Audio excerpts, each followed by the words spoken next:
Always. All right, now So, I got the notification, so we're live now. Awesome. okay, yes, we're live. Okay, great. So look, we'll start and I'll just let in people as they filter in. I'm sure we'll have more because we did have quite a few that asked for the link. So welcome everyone to our first session in 2021 with Lisa. And well, of course, she's had her interviews, her appointments at the museum. But we were trying to figure out if it was last winter or the winter before that we did a 3-week, kind of genealogy course. And it might have been last winter because it was our last one at the old museum. Oh, but yeah, anyway, that might be. Yeah. So tonight, Lisa will, help you either get started, or if you have a particular snarly branch of your family tree, this is kind of an open mic session. So those of you who, if you're joining us on Facebook, you can obviously just type in the chat. I have it on my phone, so I can filter your questions through Facebook, or here in the Zoom meeting, if you want to unmute yourself and ask Lisa directly, or if you just want to type it into the chat, we can do that too. So she's gonna, I think it'll be audience driven, you're not going to take us through how to start. So we would prefer to be dealing with kind of questions or queries as opposed to Lisa saying, start at the parish records. Right. So if anyone does have a question, feel free. Who wants to jump in and get started? Who would like to do that? If you don't volunteer, I'm going to pick on you. Lovely. Lisa, I had a couple questions, just as to allowing you a general base for reference. My name is Callahan. It's spelled in varied ways. Oh, yes. I've concluded that it probably reaches back as far as 950 with a Calacan, who was a sailor guy.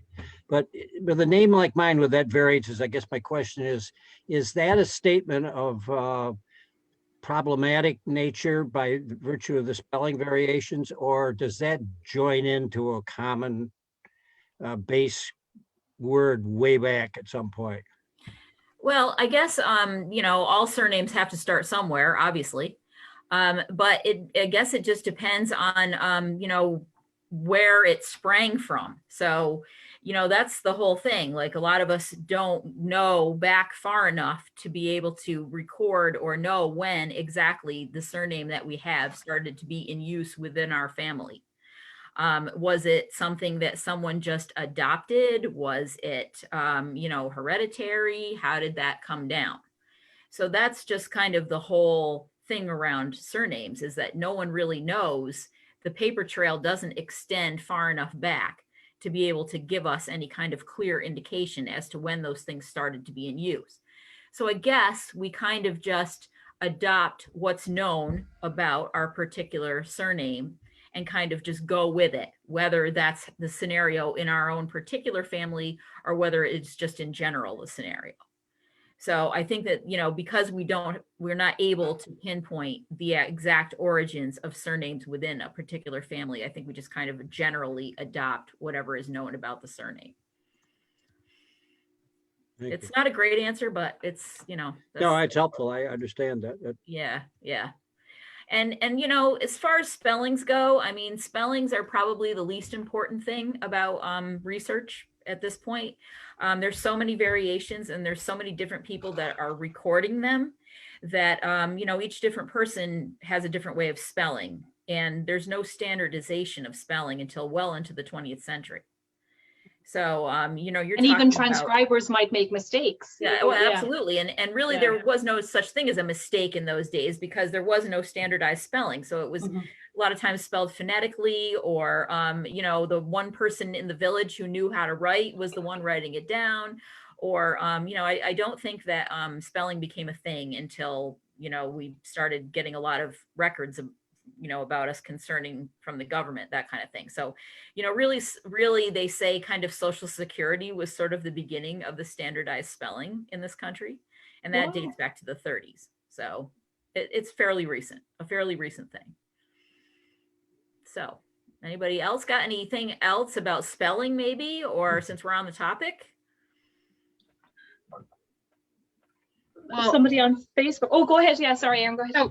I don't have, I guess it's not about spelling, but my issue has always been, so I started genealogy trying to find my Irish ancestors. Instead, I've had a lot more luck with my Italian, my French, and my German ancestors because they all have very unique names. But my Irish ancestors all have very, very common names. Like my original Irish ancestors named Mary McNamara. And like, and my other Irish are Murphys, and Falvey is the only name that's kind of unique.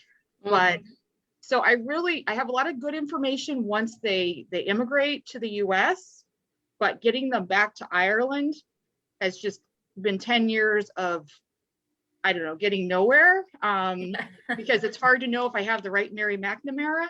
I have the family story that she's from Cork, but even like narrowing down like to a certain year gets me like 10, 15 Mary McNamaras. So I don't know, I guess, how do you make that leap to know you have the right Mary McNamara when you have a very common ancestor? Very common question amongst a lot of people. And of course, we know those names are extremely common. If she's a McNamara, she's probably from Clare, just so you know. but anyway, the way I always like to do it, and I always have a wrestling with myself. Do I like it better when I'm researching somebody that's got an extremely common name, or do I like it better when I'm researching someone who has a very uncommon name? Because they both have their issues. So what I always try to do is you've got to find another person to anchor your Mary to. So for example, she must have gotten married. So it would make sense to anchor her to her husband. Did she get married there, or did she get married here? That creates the potential for a record over there if she got married over there. Did she have any children over there? That's another potential record that you could find. The other thing you want to do is you want to know what her parents' names were, and you want to use any means possible to find that out. So if she died in the United States, you want to have her death record. If she married in the United States, you want to have her marriage record. If she had children in the United States, you want to have their baptism records, and you want to know the names of their sponsors, because the sponsors generally tend to be siblings, relatives, that sort of thing. The other thing you want to look at is where was she living when she got here? Was she living with any relatives? Were there people that you can pinpoint as possible relatives of her? So the thing to remember is that they didn't come over to the United States and they were not by themselves. They didn't come over by themselves. They didn't come over to be by themselves. They came over to be with a community, or they came over with a community. So you use those community people to try to get in the back door with your ancestor.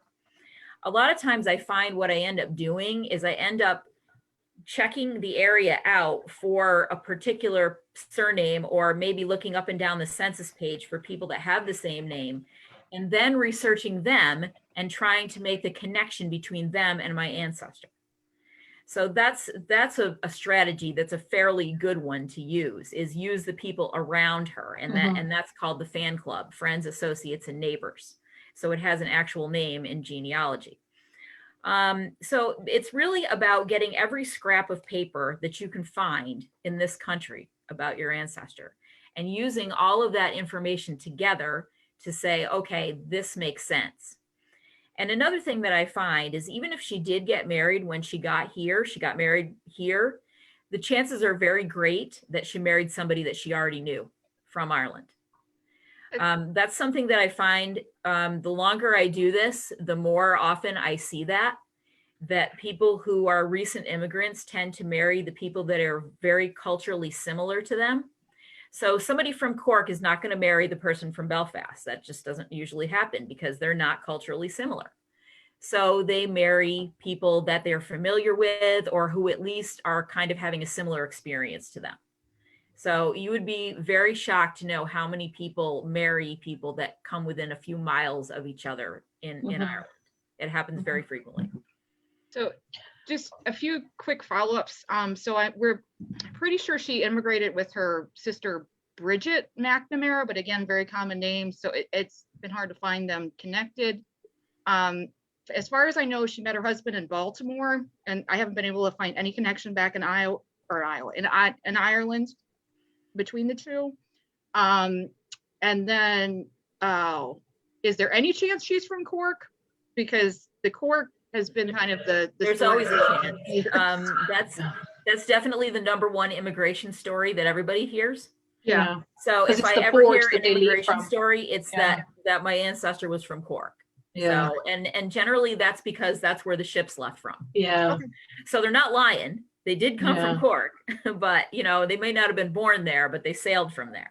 Yeah. Yeah, there's a possibility. I mean, there's always possibilities. I think if you go and you look at John Grenham's website, that has the surname maps that tells you where the particular surnames come from. And I think you will see that there is a instance of McNamara pretty much everywhere. It's going to be highly concentrated in Clare, but there are going to be exceptions to that, of course. Mm-hmm.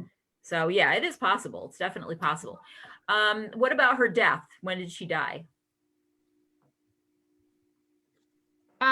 She died in the US. I'm trying to think. I don't think I have her death certificate. I've been trying to find it. But where did she die? Like 1906, I want to say. Oh yes, and then she should have a death record. Where, what state? In Washington, D.C. Okay, yeah, they there should be immigrated. something. What? Sorry? There should be something as far as a death record goes, and and also I would look for obituaries. The paper, yeah. Yeah, she stuff immigrated. like that. So yeah, the death record is kind of a must-have document for sure. They immigrated through Baltimore, but they didn't get very far. They just came to DC. Right. And then they stopped. Right. Kind of just stayed where they landed. Mm-hmm. Like Ireland is so difficult in one way because, of course, the records were lost. A lot of the records in the Civil War. And even, little normal churches, sometimes it's handwritten in a book. And I've heard so many people who say like they go back to Ireland and the priest lets them look in the book. But, sometimes the book has been flooded or not copied so, there are tons of parish records online now, but I would say our records are spotty at home and that's a problem. So as Lisa said, like if you could get the death certificate and work back, so we've just had that kind of question on Facebook too. Diane Conroy, like has a dead end with her Conroy people in Troy. They just show up in Troy and she can't track it back to Ireland.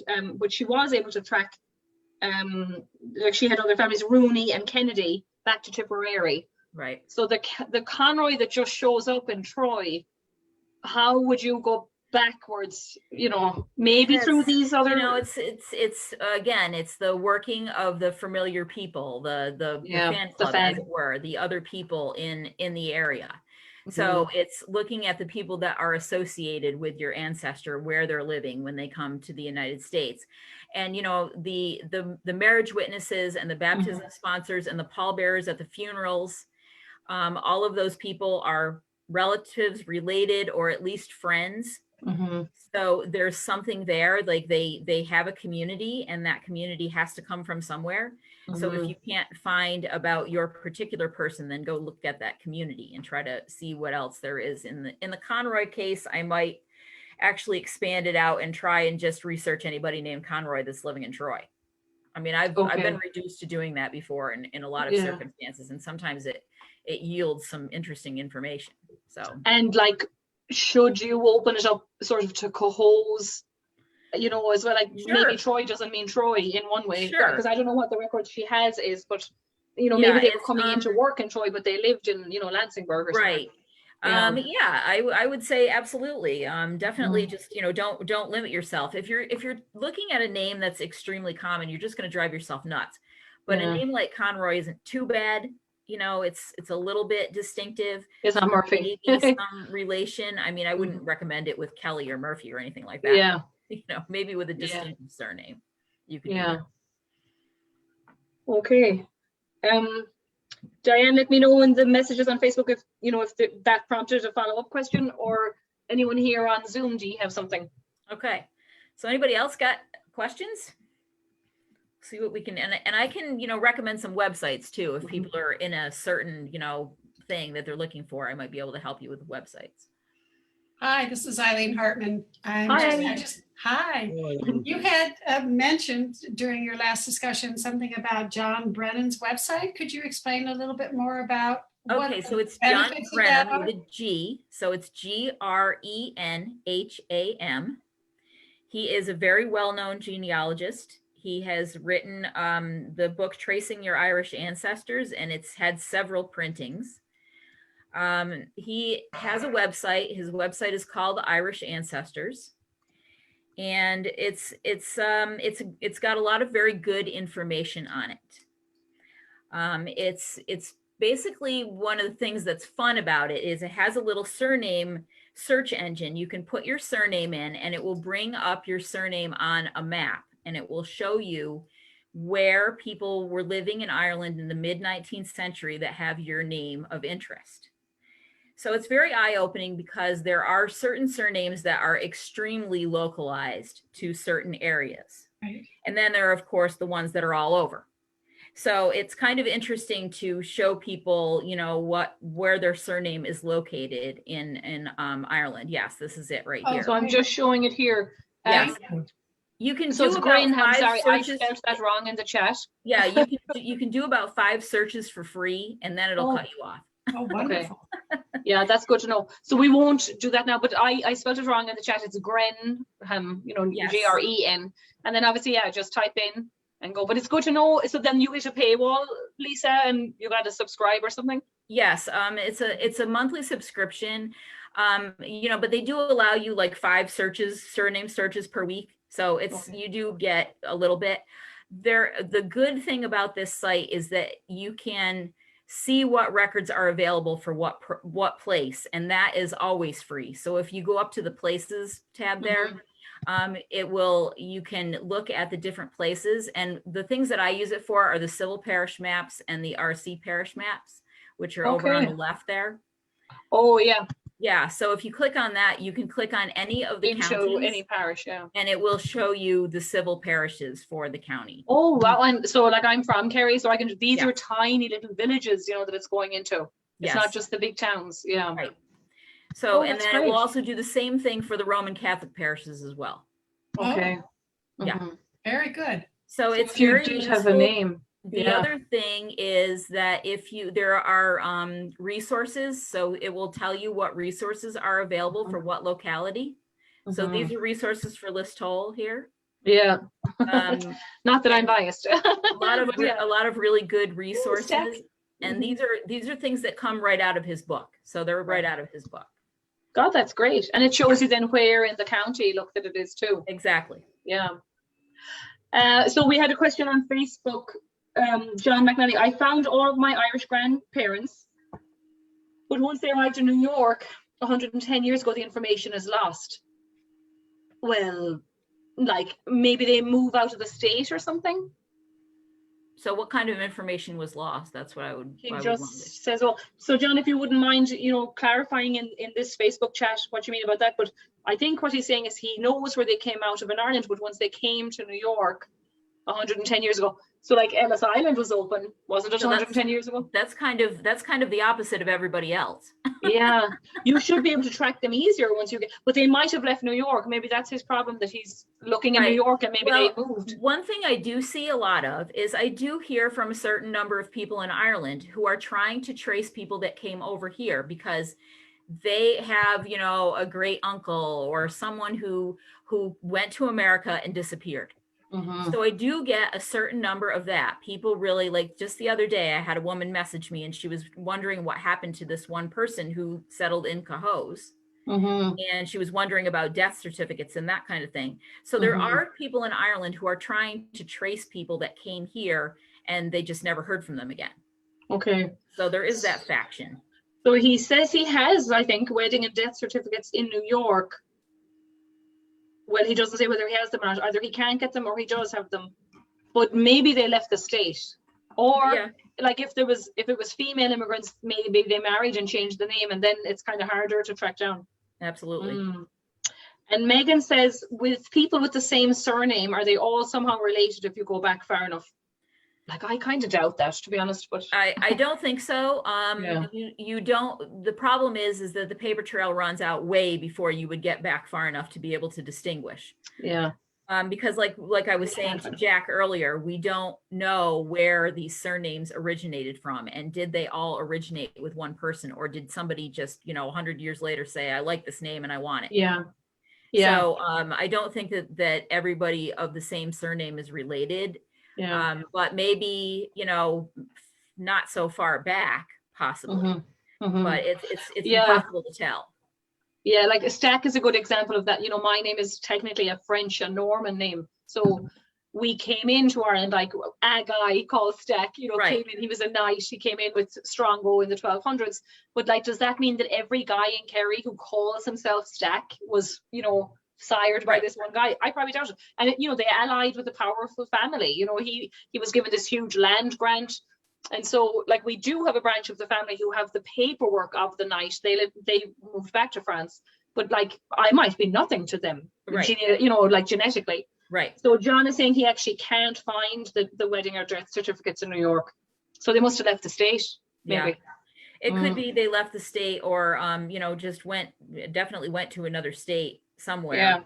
Yeah. You know, generally, if they're here in the United States, they are trackable in some way. Mhm. You know, it just depends on where. And again, single people are very difficult to track down. But if you Yeah. can find, you know, if you have a group of people, or if you have a husband and wife and a family, they're a little easier to track down. Yeah. But single people can be very difficult, and especially Yeah. if they have a very common name. And I mean, we talked. Oh, he says I knew them and they lived in New York. Oh my God. So All then, right. Well, it's just going to depend on what, you know, what kinds of things if they're trying to track what happened to them. Is that what they're trying to do? Trying to track them, what happened to them once they got here? well, he says the information is lost in New York. Wedding and death certificates in New York can't find. I knew them and they lived in New York. So Okay. like, there just isn't a paper trail. But he Well, apparently they knows would that be lived they in would the be state. trackable somehow. It would just, Yeah. you know, you just have to work it back and forth. And it also a lot depends on what time period we're talking too. So he says they came to New York 110 years ago. Oh, okay. Yeah, I would say they would be trackable. Sure. You'd be able to Sure, figure they'd it have out. to be in a parish, like there'd have to be a death certificate at the very least. You know, maybe they Yes. never married, but Yes, there'd if have to be a death yeah, record. because everybody has to die at some point, so Mhm. there would be some sort of record of death somewhere. Mhm. And how would you, I guess, go about, you know, if he knows roughly the Census parish that they were in records. New York, you just I would look up start the with parish. census records. I would use city directory, Census, yeah. things like that. If you're talking about New York City, then addresses are going to be very important. Yeah. Where they lived. Sometimes 110 years ago, that puts it at what, 1910. Yeah. People that come over on a ship in 1910, there should be an address of where they're going. Yeah. Sometimes they can be tracked through that address. So if you have their arrival record in New York, hopefully it's, and like they might leave that address very quickly, or that might just have been a neighbor. Right, but it also might be somebody that would have some idea, you know, some clue to who they were and where they went. Yeah, and in 1910 they probably likely stayed in that vicinity for a while, you know, because they're looking for a job and they're But so even if they maybe didn't, the parish or the census, John, it looks like. I would say in general, anybody that comes to the United States, you can find them. Yeah. It may take a little finagling, but you can usually find them. Well, especially you're into the 20th century, you know, it's not famine era kind of, Right. So It's maybe a lot more and better records. If no one on Zoom, Sharon says, I'm having trouble tracking my maternal father's family. Ancestry says Ireland. I think the name is Riddle, or Iddle. I have no documentation. My grandfather, she says, was a miner in the Adirondacks. So there isn't a question, but like if they know the grandfather was a miner, but it's the maternal father's family. So maybe that meant that Riddle. Would she look it's in going to Virginia be, again, kind of? You're going to want to get every scrap of paper you can about that person in this country. You want all the census records. You want the death record. You want the marriage record. You want children's baptism records. You want any kind of newspaper obituaries, things like that. You want cemetery records, naturalization record, any type of record that has the person's name on it and that would have the information. You don't want to leave any stone unturned, because if you do, that might be the one that has the clue that you need. Yeah. So, and it also is going to be not generally, I find that what happens with the evidence is that it's not one single smoking gun thing. It's everything together that forms the complete picture of the person. So you need to gather all of the evidence and use it together in a comprehensive way. And another thing I Yeah. wanted to mention too about the people with the common names and the people with dealing with the common names. One thing that I find is incredibly useful for doing research is to create a timeline for the ancestor. So you want to write down on a timeline, even if you've got to do it in whatever, you can do it in Word, you can have Ancestry do it for you, you can write it down on a piece of paper. You want to write down where that person is in every record that you have him in. Okay, he arrived here in 1910. In 1911, he lives at this address. In 1912, he lives at this address. You want all of that written down because that allows you to put that person in that place in that time. So you know, if he's living in New York in 1912, he's not the person that gets married in Cincinnati in 1912. Mm-hmm. So it's very important for you to know where he is at what time. I think that what happens is a lot of people like get in their head and they think that, oh, this guy's got the same name. He's in Cincinnati getting married. It's got to be him. But if you know that he's living in New York, you know that's not him. So I think it's important to get an idea of where he is when and to keep a timeline. So that's a very useful thing.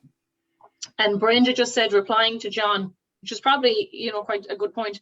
She said that she had been unable to find, marriage records, for instance, on Ancestry, and maybe people rely a bit too much on Ancestry. Yes. But she said, I went straight to the city and the state, and they had them directly there. Yes. So, the census probably is a no-brainer, really, because it's a federal, document. Yes. Yeah.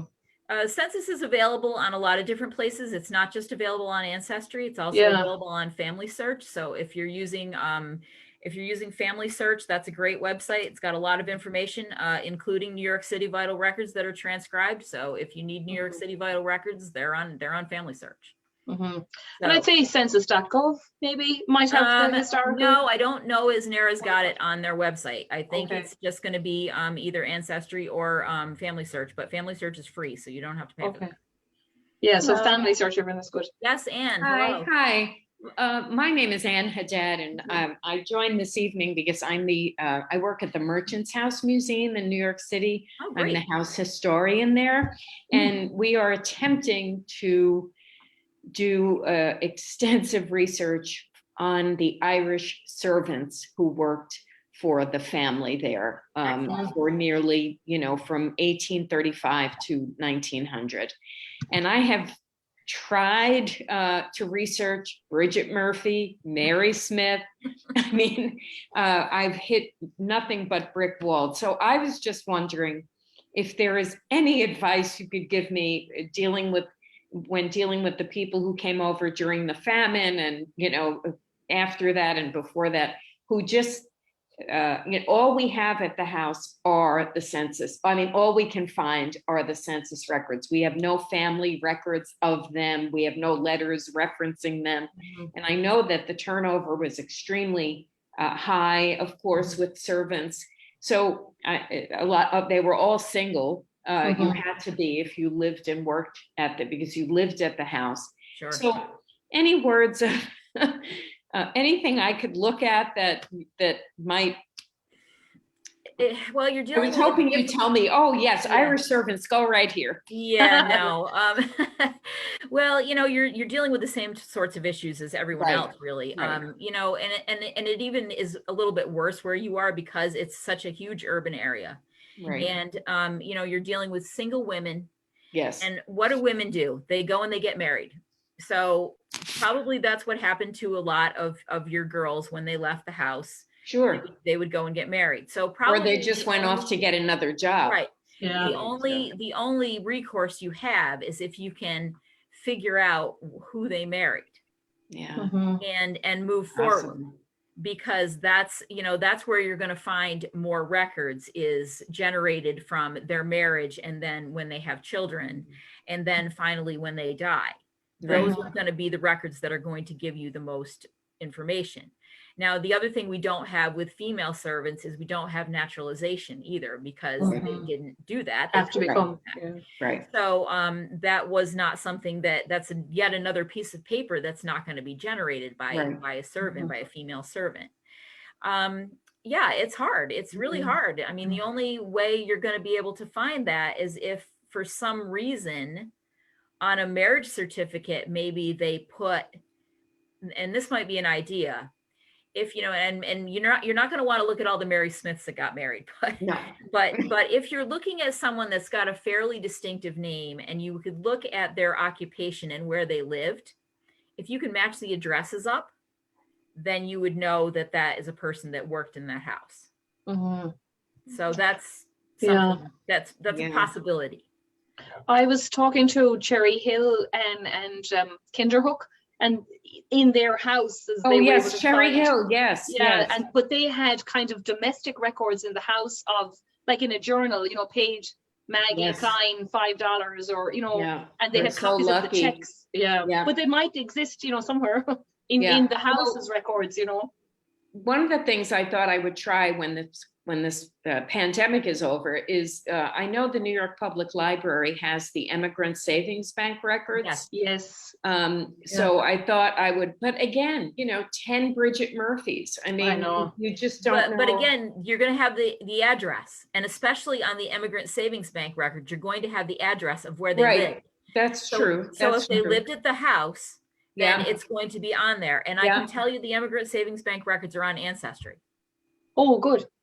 So I'm on Ancestry. Oh, I didn't even think of that, actually. they're there. Wow. They're there. Okay, thank you for that. Yeah. That's great. And that's a great resource. Yeah. Yes. The other thing too to think about is there is a database of information from the Boston Pilot. The Boston Pilot was a newspaper that was nationwide circulation, and it was for the Irish community. And there was a column in that paper called The Search for Missing Friends. Yeah. And Oh. people would put ads in Yeah. the paper looking for their relatives that they hadn't heard from. Like, they would say, oh, so-and-so was emigrating and we haven't heard from them, and they left this county in this year. On the ship. Yeah. And we don't know, they were headed here, but we don't know where they are. And there are hundreds of those ads. So I wonder if there's a New York City equivalent of that paper. There is, and I just read about it recently, but the Boston Pilot was nationwide. Was nationwide. Oh, Yeah, so thank you're you. gonna That's get- good. And York we in there. have those in our library. They're research only. So like you can come into the museum library someday and, go through them. We can't, we are part of the interlibrary loan system, but we don't lend those books out. They're just referenced in-house. Right. You're welcome Again, to those come are on in, Ancestry. Thank you. Those are on Oh, they're on Ancestry. Ancestry. Great. Yeah. Yep. Okay. Thank you Yeah. so much. That's very You're welcome. helpful. Yeah, hopefully, I mean, there might have something in there. You never Right. know. And Yeah. I have found Okay. people in both of those resources, in Immigrant Savings Bank and in the Boston Pilot ads. Okay. So Great. Thank you. you're welcome. So Tim has said, I found baptismal records for relatives from the Powerstown parish in Tipperary, but not for all of my known ancestors. Is there a reason why there would be a baptismal record for one child but not another? Of course, the answer is yes. Yes. And Yeah. like you were mentioning before, the gaps in the records, the the pages that get torn out, the coffee that gets spilled all over them. There's lots of reasons why. And there tends to be a very high amount of gaps in records. John Grenham does a really good job on his website of telling us where there are significant gaps in the parish records, but there's always going to be those 1 or 2 page things that are just not noted. Also, it could also depend on the collection you're looking at as well. The collection from the National Library is going to differ a little bit from what you see at Roots Ireland because they came from different sources. So it is really going to depend on the collection that you're looking at. And also, there's always that thing with spelling. It could be that, the writing is so bad that you can't, that whoever indexed it didn't do a very good job of indexing it. I can tell you that when I go looking for baptism records, I look on 3 different websites. I use 3 different search engines, and I get different results from all of them. So you have to do a thorough search. And well, I mean, I don't know how widespread this was, but like I know that sometimes, the child died, but the family reused the name. Oh yeah. And so sometimes it mightn't be the baptismal record that you think it is, because it could be the second child with that name, That's correct. So those are awkward little ones that I don't know how you would know that kind of, but I would have to say it's very rare that I find a full run of a family in baptism records. yeah. It's extremely rare. And of course, someone could be born technically like maybe in a different parish, You know, if the Yes. mother was sick, maybe she went to her mother's house, or maybe they immigrated, or like my grandfather's, half of the siblings were born in Washburn because that's where they had a job, but they were from Kerry and they moved back to Kerry, you know, for the other Yes. 7 kids. And you would never know that, like, who knew they were in Washburn, you know? Right. Yeah, I don't find, I do find like bouncing around even within parishes, within counties, like close by parishes. So you'll find like 3 or 4 in one parish and then 3 or 4 in another adjoining parish. So they're not always in the same parish. Yeah. So that would be an idea, maybe, Tim. Don't look in just the Powers town, like look nearby in Tipperary, because sometimes it's 5 miles between parishes, you know, the churches are right there. Yes. Mm-hmm. Yep. Anyone else there have a question? Yeah, so Barbara says, I have ancestors who named 3 daughters Cynthia. Oh my God, like, yeah. Gonna keep doing it till we get it right.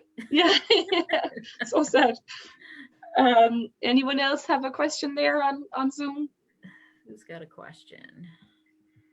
You can unmute yourself. Hi, I do. Hello, good. Hi, Ed. My father, grandfather were both born in Troy, surname Brereton, Brereton. Mhm. Their father, my great-grandfather, came to Troy in 1870 from Cincinnati.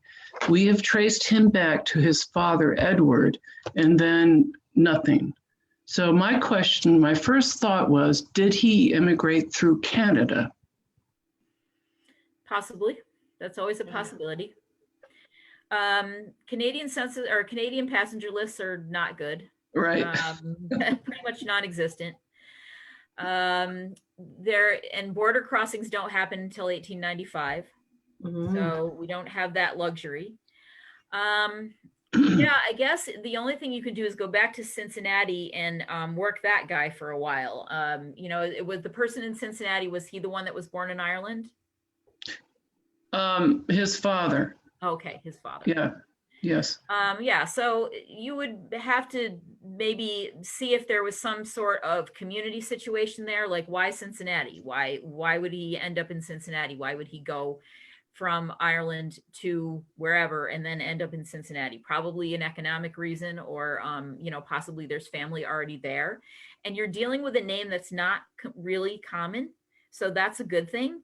I would be guessing anybody named Brereton in Cincinnati during that time is probably a relative, because there's not that many of them. Right. I actually do know of some Breretons in Troy that were somehow related to my family. Huh. And I think they came from Laois in the Midlands in Ireland. So whether it's the same family or not, I don't know, but that's something anyway. Doubtful, because we pretty much know everything about our family in Troy. You know, there were just one child and one sister, right, and so on. Yeah. Yeah. So Troy was not their first destination. One Brereton in Dublin who was a jeweler. Oh, wow. And he wasn't very helpful, and you know. So. Well, thank you. Yeah, I would say definitely you want to go back to Cincinnati and keep working on that Cincinnati branch and see what's back there. You know, see if there are more Breretons, research them. So you always want to look for the other people around. Okay, yeah. Thank you. You're welcome. Peter on Facebook said that there were Tipperary Breretons up around Washington County in New York and Rutland County in Vermont. Okay, yeah. Which would still have the Canada connection, maybe, you know, up there. Possibly, so. Yeah. It's just very hard to prove that, because there's nothing, you know, there's no way of tracking it, you know. Yeah. And as bad as the United States passenger lists are, the Canadian ones are worse. Right. So, they're just not very good. Yeah. They don't exist. Yeah. Right. Yeah, they really don't exist. Yeah. Tim said they had an Irish relative that came through Canada, which they always thought was folklore, but then they were able to get his naturalization papers finally, you know, so yeah, you might have to work backwards in Canada too. Yes, exactly. Yep. But you know, the good thing about Canada is if they come to Canada, they maybe stop there and have a child or two, and you know, there's decent church records up there. So that's a possibility as well. Okay. And you're probably really only looking like at Montreal-ish, are you? Quebec or Ontario. Yeah, Ontario. If you're looking at Cincinnati, that would be more like south of Ontario. So yeah, okay. So in terms of ports, we're talking Halifax and Maybe, yeah. Yeah, it's hard to say. It's really hard to say. And Because you've gone back 4 generations there, have you? Like that's a Yes, good bit yeah. ago. Yeah. Gross Eel, maybe Lisa, when did Gross Eel close? possibly, Yeah. possibly, and during, yeah, maybe during that era Mhm. might be, yeah. I find passenger lists to be useless, basically, because Yeah. they have no information on them. So very hard to tell one Michael Murphy from the 75 other people of the same name that came in the same year. Yeah.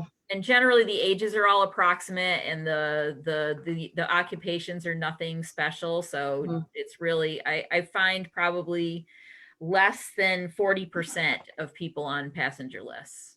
Wow. Rarely find them on Yeah. passenger lists. Because they're all laborers, they're all leaving from Cork, but they Exactly. could have been born in Tipperary. Like, yeah. And okay. unless they're traveling with a family group, it's impossible Yeah. to distinguish one from another.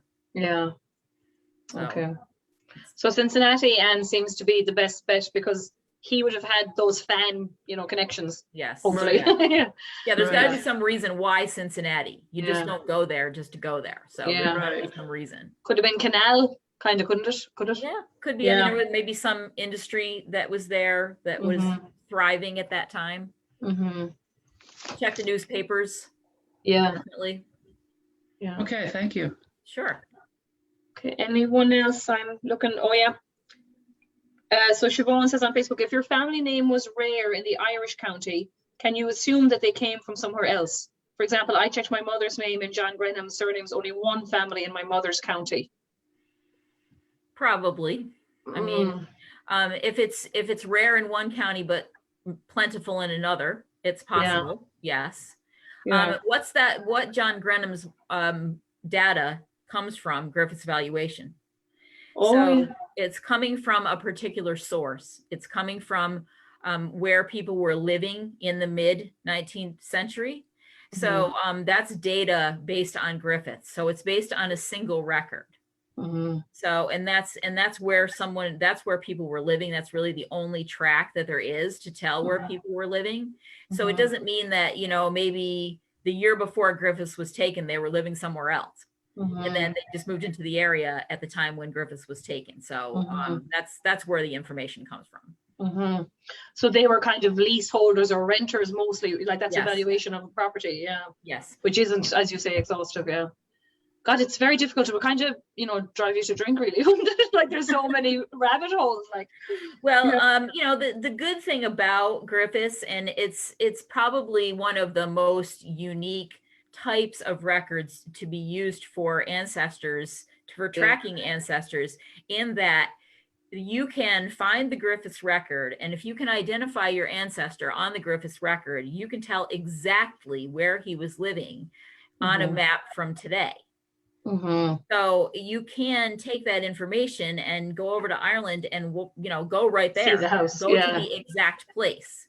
Yeah. I mean, and it's fairly unique in the records that we use to trace our ancestors. So it's something that, one of the things that the Irish have going for them that a lot of other ethnicities don't. So it's one of those good things. And that website is called Ask About Ireland. So if you go to Ask About Ireland, that's where you're going to find Griffiths, and you're going to find the maps that go along with the survey right there. So that's Ask About Ireland. She says that there were tons in Donegal, for instance, but not, where. So then Maura says, my grandparents were from West Cork, just outside Skibbereen. They each had siblings who were priests or nuns. How would I track them when they take, because they take a religious name, of course, yeah. Where would I look to see what order they were part of or where they served? I would go with the newspapers for that. The clergy tend to be fairly well covered in the newspapers.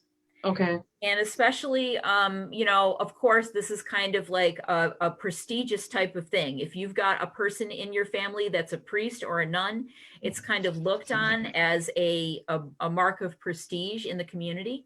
So of course, that's going to be reported in the news. And a lot of times what happens is, the news of the parish is in the newspaper. So you will find quite a lot of good biographical information. And then once you figure out what order they go to. Then you can either contact the order directly or find out where their archives are and that Yeah. sort of thing. Mhm. And I suppose certain orders were more popular in certain cities in a way, you know, Certainly. like that's not gospel, but yeah. Yeah, absolutely. Yep. Okay. And then Edward said, I've struggled to find a death certificate for my grandmother in NYC. Maybe she didn't die in the city. I hate to say it. Or Depends on the year. yeah. It obviously earlier there probably isn't going to be anything that exists.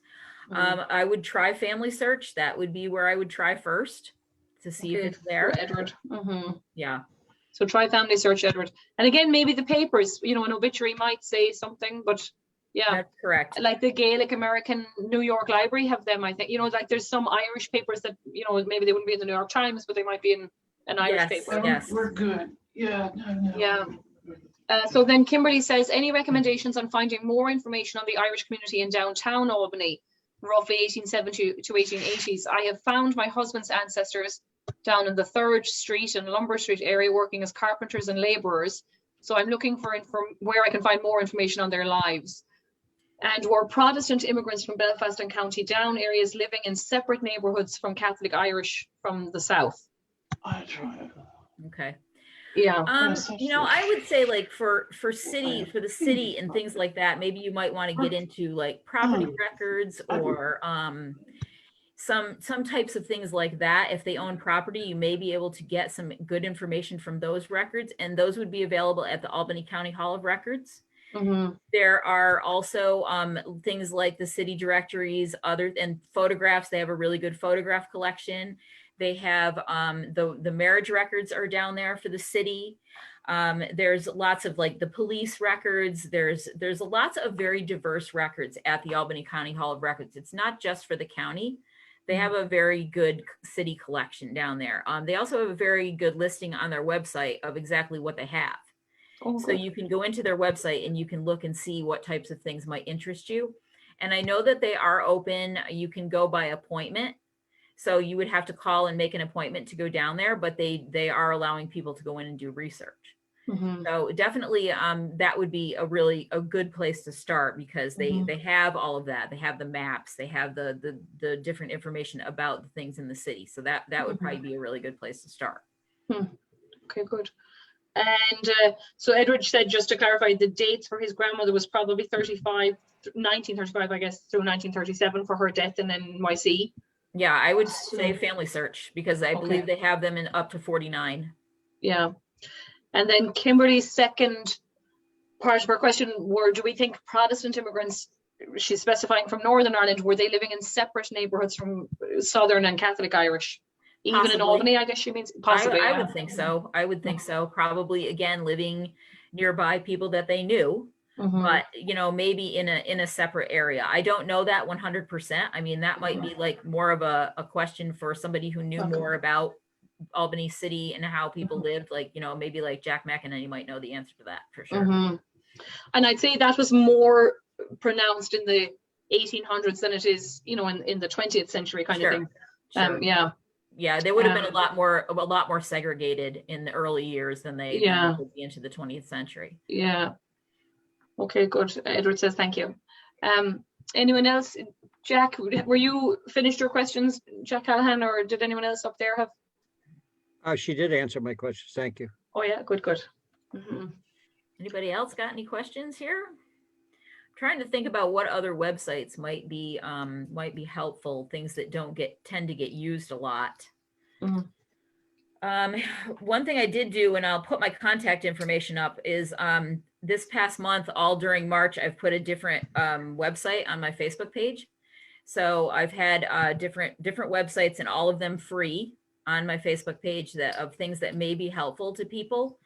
You know, different things from Ireland, things from the United States. If you have Troy Irish, obviously a lot of us know about the Troy Irish Genealogy website. That's got a lot of really great, useful information on it. They have a lot of things for cemetery records. They've got an awful lot of burial records there on that website, and those can be very useful and helpful. Trying to think other things that I put up there. I was just kind of trying to think of 31 different websites I could put up every day. What about schools, Lisa? Like, do they have records, you know, or like a Pretty Holy Name or any of these, particularly the Catholic schools, maybe? Not that I know of, really. Okay. I don't know of any off the top of my head. And I don't think there's any on the Troy Irish website either. Okay. I'm not sure about that. Okay. But it seems to me I've seen something like with Irish school records recently, though.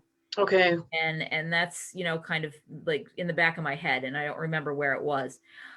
Possibly Find My Past website. That's a website that is a pay website, but they do have free weekends frequently. So that's something to look out for.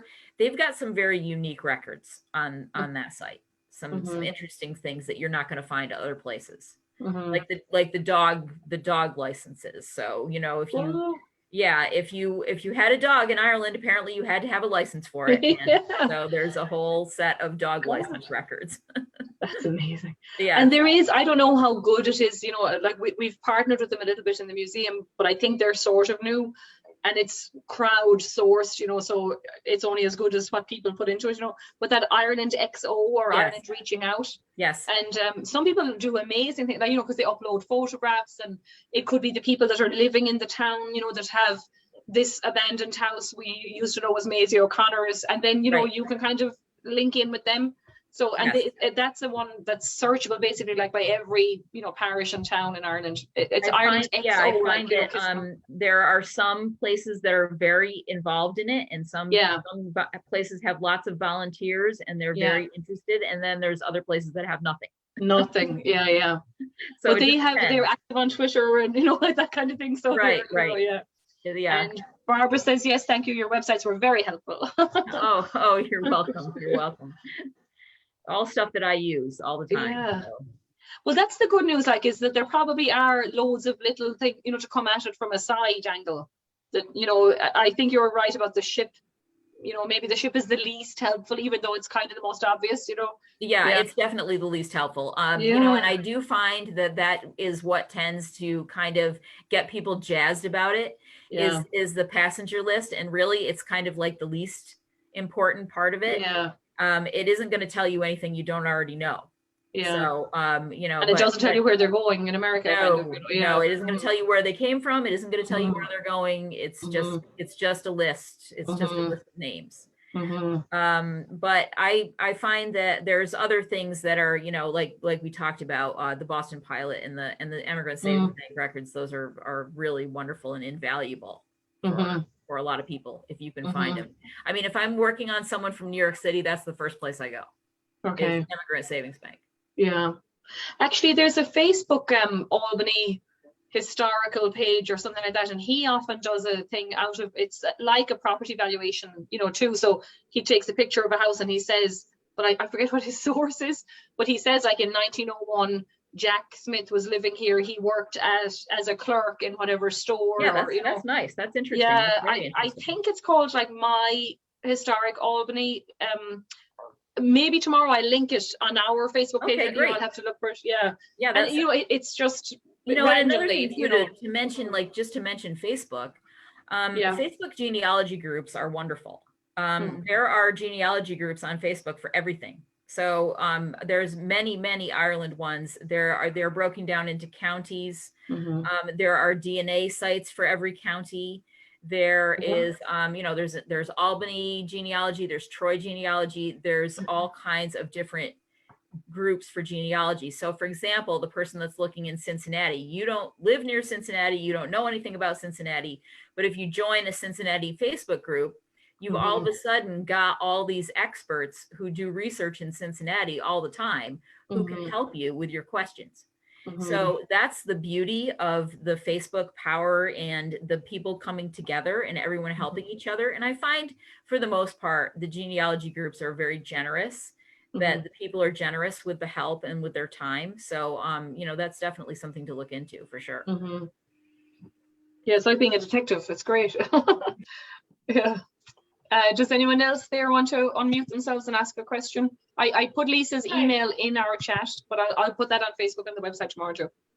Tell me, was that Eileen? Yeah. Yeah, I have a question, and it's really about Ireland. And when the records were destroyed, where around 1919, 1918, 1922, yeah. Yeah.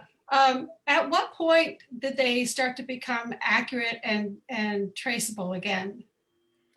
As far as what Recording them, you mean? Any of the birth, death, any of the records that were destroyed earlier, at what point did they in Ireland start to keep track of records again, and how did they keep from being destroyed or all in one place again? Were they kept in the counties? Well, I think what you have to look at what was destroyed exactly. So there's a lot of things, but the two main things that I know of 100% is that the Church of Ireland parishes were required to send sets of their records to Dublin, and they were stored in the Four Courts building. So that's what a lot of things that were destroyed were the Church of Ireland records. So what has happened is that they have made an attempt to gather things that are left from local parishes. So copies of those records that were kept in local custody, or if some Church of Ireland priest did not send his records to Dublin like he was supposed to, they were preserved because they were not in the Four Courts building. And other things that were destroyed, I know, were all the original wills. So any of the original wills that were in the Four Courts building, which was most of them, those were all destroyed. So the only thing left are what they call will calendars, which are the references to the wills. So they're not exactly the wills, but they're the references to them. But I would assume that record keeping continued up to that point and beyond that point, the same as it always did. So the civil registration was not affected. The Catholic parish records are not affected. Okay. It's just mainly the Protestant records, and they would have continued to be kept like normal, and they probably just thought twice about sending them to Dublin. I see. Okay.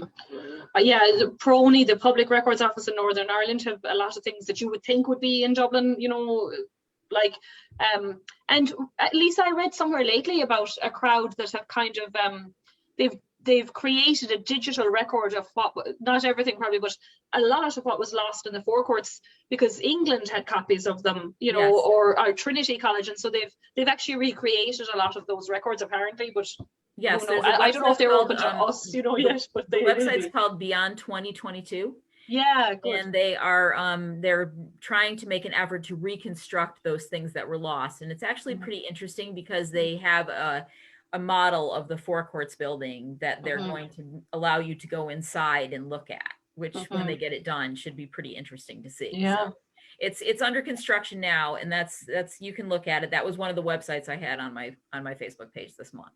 So Lisa, if I wanted to find, for instance, my grandparents' death certificates, what would you recommend would be the best way to do that? What year did they die? Well, I only know that one of them died in 1949. Okay. irishgenealogy.ie. That is going to have all of the civil records, and it has death records up to 1970 that you can look at.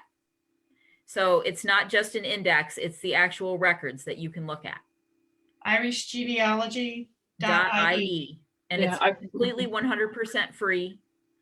It's under civil registration that you would find it. And you will need to know, obviously, the person's name that you're looking for, and have some idea of where. So it's arranged by civil registration district. So you are not going to see counties. You're going to see civil registration districts. Ooh. So And that's is there a a little bit of a key? slippery slope, as you can imagine. Like, is it 47 is Kerry, or like how would you know how I to tie believe it to Kerry what is one, but it's not all of Kerry. Yeah. Good. So like Listowel might be one. Yeah. That's two baronies, but I don't even know what that right. means. So no, baronies won't have anything to do with it. So if you go on a website called Irish Genealogy Toolkit, Okay. there's a map on there that has all the civil registration districts on it.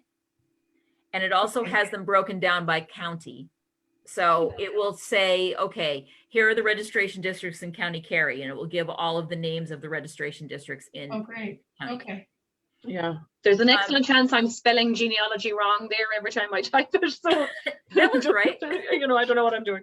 Yeah, but I So typed those into so the that's chat. how you would have to look them up. You need to look them up by the person's name and by recognizing what might possibly be the correct registration district. And again, this is guesswork for me. I don't know all of them. Some of them I know, but I don't know all of them. Thank you. That's You're helpful. welcome. Barbara wants to know, what year does that irishgenealogy.ie start? Lisa, do you know? 1864. Ooh, that's So good, civil Barbara. registration began in Ireland in 1864. From 1864, you should be able to get births, marriages, and deaths. And there's a lot of talk about how compliance with the law wasn't too great in the beginning, but I don't find that to be the case. Okay. I generally find what I'm looking for. So I think compliance with the law in Ireland was better than it was in New York State. The other thing is that it's you know, one of those things, again, with spelling, you've got to be very loose with your interpretation of spelling. You can, it doesn't, it's not, you can't look for a record, like say, you can't look for a marriage record with another name. So if you're looking for Patrick Murphy's wedding, you can't look under his wife's name. You just have to look under Patrick Murphy. And then you get a list of all the Patrick Murphys, and it will show you when you get your results, the name of the wife. So it does make it a little bit easier. But they're all there. They're all free. You can see the actual images. So it's a beautiful thing. And Lisa, in that case, like, would you look under Murphy, M-U-R-P-H-Y, and M-U-R-F-Y? It will give you, it will give you alternate spellings. Oh, it will give you, okay. Yeah, you don't have to do anything. It will automatically do that. Yeah. Siobhan said that, you know, some of the genealogists who runs her father's, where her father's from, is a small bit temperamental. So yeah, like, they're not all super friendly and helpful, probably. That's true. Yeah. And you know, I just had thought, not that it would be exhaustive, but there are in UCD, University College Dublin, the folklore commission have really interesting little, you know, because they sent home questionnaires in 35 or 37 and 45 to every school in Ireland. And so, like, that's not that every pupil actually did fill them in, but, you know, most of the school kids took home these copies, and they were told, like, ask your grandparents about the famine or about the banshee in your hometown, or, you know, whatever it was. So you could find little, you know, stories from your family. It might have nothing to do with the genealogy, but you know, it'll tell you their location. I'll put that in. Yeah, that's a wonderful collection. That will give you kind of folklore-y kind of little tales about your particular area. So if you have a townland or something where your ancestor lived, or even just a county or an area, there's bound to be some really interesting stories. There was one from the townland where my great-great-grandmother came from, and it was about a landlord that people didn't particularly like, and they attacked him with stones. And it was a story that was in there, and it checked out in factual reality. It was in the newspapers and everything, and it was in the petty session records. So it was definitely an interesting piece of history from the area. Yeah, it'll round out, you know, village life kind of, you know. Exactly. Eileen, how would you get to that from UCD? Yeah, it's the folklore commission, technically, like, or Béalidish, I wrote it in the chat, is the Irish word, but as far as I know, it's just the UCD folklore collection. And it was 2 separate, you know, sets of questionnaires. And you can search by topic if you're into the, you know, the banshee. Maybe you can search by place or by name. Yes, you can search by place. Yeah. There's a big map. I retweet them a lot. So yeah, they're good. They're really good. Yeah. Excellent. Thank you. Yeah, Siobhan says her mother's, for instance, stories are in the folklore collection. And my great uncle, and it's his handwriting, you know, as a child, the handwriting like, is writing. beautiful. Beautiful handwriting. Because they signed their name, or they would say, like, Damien Stack interviewed Nurse O'Malley, you know, and tells you the story. Yeah, wonderful. What year are those from? What year? 35 or 37 and 45, I think, 1937 and 45. It was kind of like the, you know, FDR did here with collecting the slave narratives and all of those. It was that type of a nationwide, you know, go out and record the stories. Wonderful. Anyone else have a question, or have you another treasure trove for us, Lisa? Trying to think. I'm getting all my good stuff here. Well, don't give us everything, because Yeah. call her for an appointment. Right.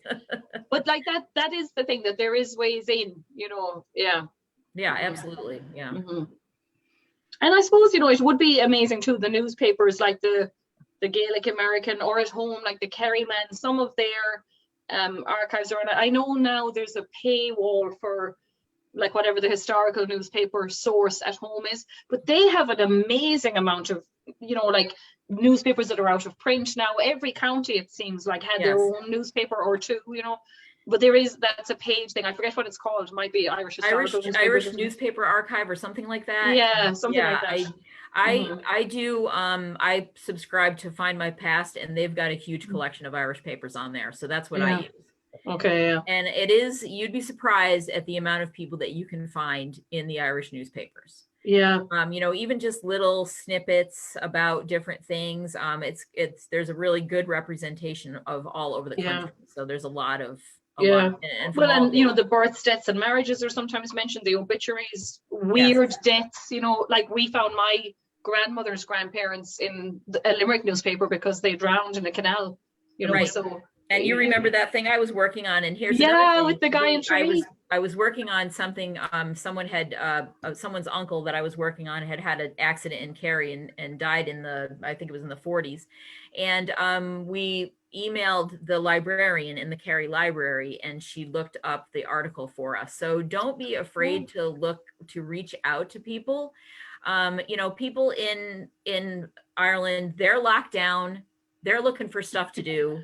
So, don't be afraid to reach out for people. I mean, obviously you don't want to ask them to do research for you, but if you've got something that, say, you have an exact date, or something happened, send them an email. I mean, all they can do is say no, but it's worth a try just to try it. And I also do that with libraries in the United States. If there's something in a particular library in a newspaper that's not online, I will email a librarian and ask them if they would be kind enough to look it up. And a lot of times they do. So. So Edward, who was looking for his grandmother in New York, said he has tracked my great grandmother's birth in Youghal with Cork, but that was the only record I could find for her. Well, actually, Youghal might be on the border of Waterford too. Isn't that one of those funny places that kind of straddles? Yeah. I believe so, yes. So, well, where there's one child, there's probably more. Right, yeah, the birth record. And of course, maybe they left, like if his grandmother was in New York, maybe she was born in Ireland, but she might have left more or less as a child, Right, exactly, yep. Just a quick thing about the births and about the baptisms. We tend to get hung up on dates because, we're living here in the 21st century, and, we know our birthday and exactly when we were born, but that's not really something that was part of Irish everyday life. People did not know how old they were. You will find very many guesses when it comes to ages. So, you can see anything from, I usually tell people to give it anywhere from, 10 to 20 years either way. I was kind of I did it as an experiment. I went through the 1901 census and extracted everyone in a particular place and in Ireland, and then went back to the baptism records and tried to find the people in the baptism records. And let me tell you, it was not uncommon for ages to be off by 10, 15, 20 years. Wow. So it's not a thing that ages are not exact. Yeah. And you're probably your most reliable source for a birth date is going to be the baptism record. Because generally baptisms were done within a day or two of birth, simply because of the infant mortality situation. And even when you go to the civil registration, you're going to find many dates of birth in the civil registration that are later than the baptism records. And the reason for that is because maybe the father or the mother or whoever didn't get around to going and registering the birth within the required time. And in order to avoid being fined, they would fudge the birth date. So they would just say, okay, the birth date is, a month later, because that will avoid me being fined for registering this late. So you will find that quite frequently. So, Wow. so your date of baptism is going to be the closest thing to the date of birth that you're going to find. Yeah. Well, that's it. I just put up about Peg Sayers the other day on Facebook. It's the day she was baptized, but we don't know when she was born. Right. Like it could have been the day before, or it could have been, you know, a month before. So we don't know. And she didn't know her birthday, you know. Right, which is exactly. amazing. And most people don't. Most of them don't. Yeah. So I've shared Lisa's email on Facebook as well, Lisa. I hope you don't mind. No problem. And it's there in the chat for those of you who are on Zoom. Does anybody else have anything to ask, or